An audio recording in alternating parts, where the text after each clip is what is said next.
Hey, thanks for making it to Veterans Info Tap. I'm glad you made it. Wanted to talk to you about the Nexus Letter, and is this something that is required by the VA for your claim to even get it approved? Hit the thumbs up, subscribe, share with a friend, all that good stuff. I really appreciate it. Every thumbs up and every minute watched helps the video expand its reach, which is important. And if you haven't subscribed to this channel, please do so. And let's jump into it. The answer is no. Everybody does not need a Nexus Letter, but everybody does need a Nexus. What's the difference? Let's talk this through here real quick and we'll dive into it a little bit. When you look at a VA claim for service connection that is not a presumptive condition, a regular condition with the VA, if you are looking to get service connected, there's really three components that you need to prove to the VA. One is your time in service, two is your diagnosed condition, whatever it may be, and three is the nexus, the link between the condition and your time in service. This part is mandatory. You must prove the nexus. How can you prove a nexus without a Nexus Letter? Well, what they're looking for here is proof, evidence that your condition either manifested during your time in service or as a result of your time in service. At the end of the day, that is what they're looking for. Now, if you can prove that with your medical evidence and documents from your time in service, remember, you're trying to prove that it started during your time in service or as a result of your time in service.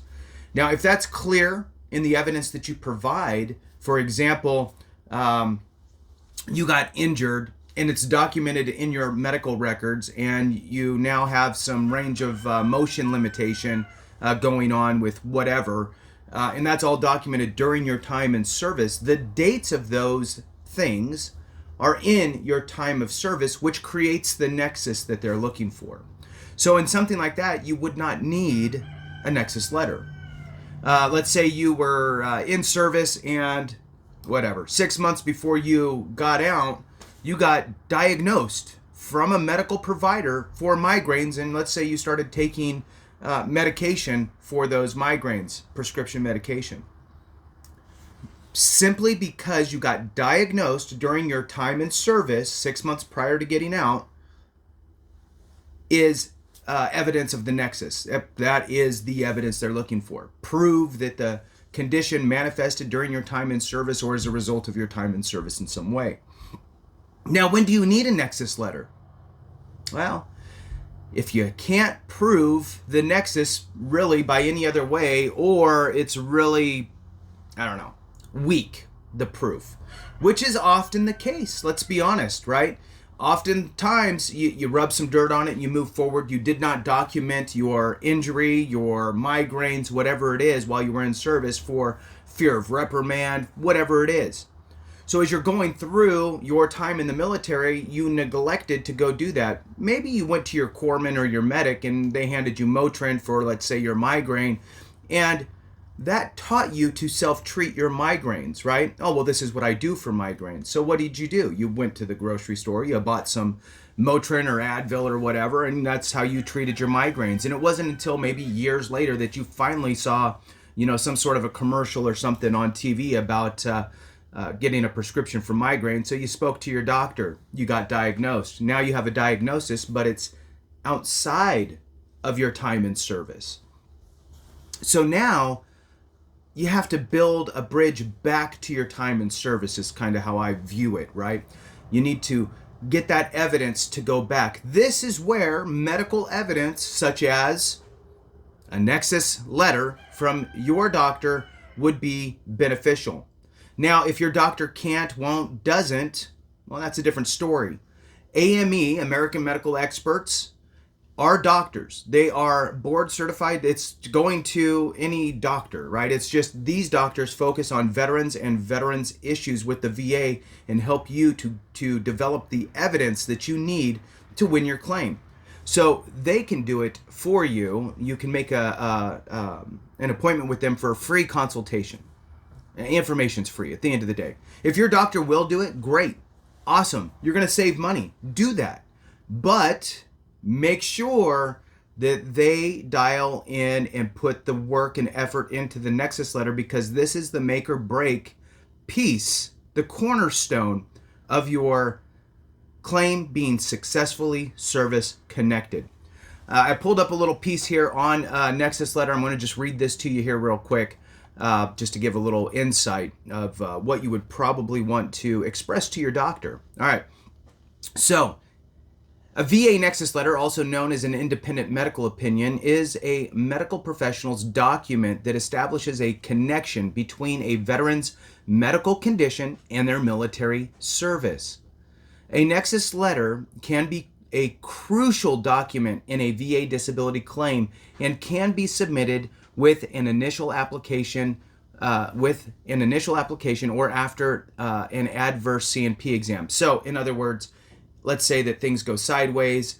You could always supply more evidence. Maybe it works in that moment, but you always have the opportunity for a supplemental claim in which you could add more evidence. And in this case, if you got rejected for service connection, you need to bolster up the proof of the service connection, which is probably going to mean you need a Nexus Letter. So again, American medical experts, this is what they do. They understand the legalese within the VA system that it has to marry in with the medical aspects. So a free consultation, like I said. Moving on.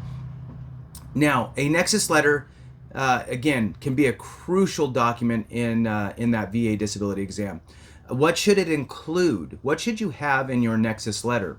It should be written by a qualified medical professional, okay? Not by me, not by you, not by some VA guru, okay? It should be written by a qualified medical professional. Review the veteran's medical history, including VA medical records, service treatment records, and DD-214. Why the DD-214? Well, your condition might be a result, or highly probable even, due to your MOS, right? Maybe you're huffing jet fuel all day long and you have some sort of issues that could come from that. Or maybe you were firing artillery or 81 millimeter mortars next to your face over and over and over again and you have migraines. I don't know, maybe. I'm not a medical professional. Have that conversation with them. All right. Provide supporting evidence and references to medical research. End with a specific statement that confirms the medical opinion. Be credible and follow the standard business format. Be written and signed on letterhead. A Nexus Letter is especially important if no medical records were provided in support of the application, or if the C&P examiner did not find a link between the veteran's condition and their military service.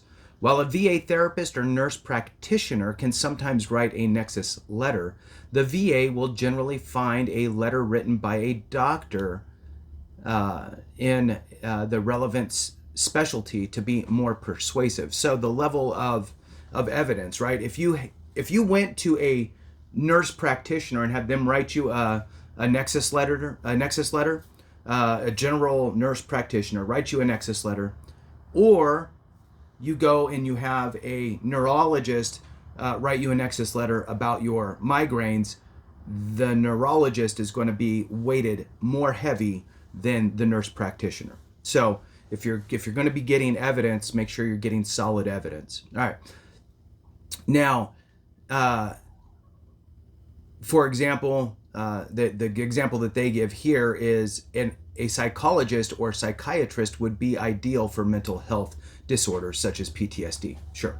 So with that, the basic idea and thought here is that go through your records, make sure you have everything you need. If you're trying to focus in on the Nexus aspect, you might have enough evidence to prove the Nexus itself. If you don't, then you're going to need to get a Nexus Letter. You can do that through your doctor. VA doctors, not so much. I would still try if that was my only provider, see what they say. If they do, great. If they don't, I would probably look outside into the civilian world, see if I could find a doctor willing to do it. Again, if you use a civilian doctor, a regular, public doctor, you're going to need to bring them up to speed with the legalese of VA and what they're looking for in a Nexus Letter to support your service connection. If you utilize AME, again, the link is in the comments and in the description. They will do a free consultation for you. They understand the legalese. of the VA, and they understand what you are looking for and what you need. You don't need to bring them up to speed with how to do it. So with that, thanks so much for watching. I appreciate you. Have a great one. And remember, if we don't take care of each other, something went wrong.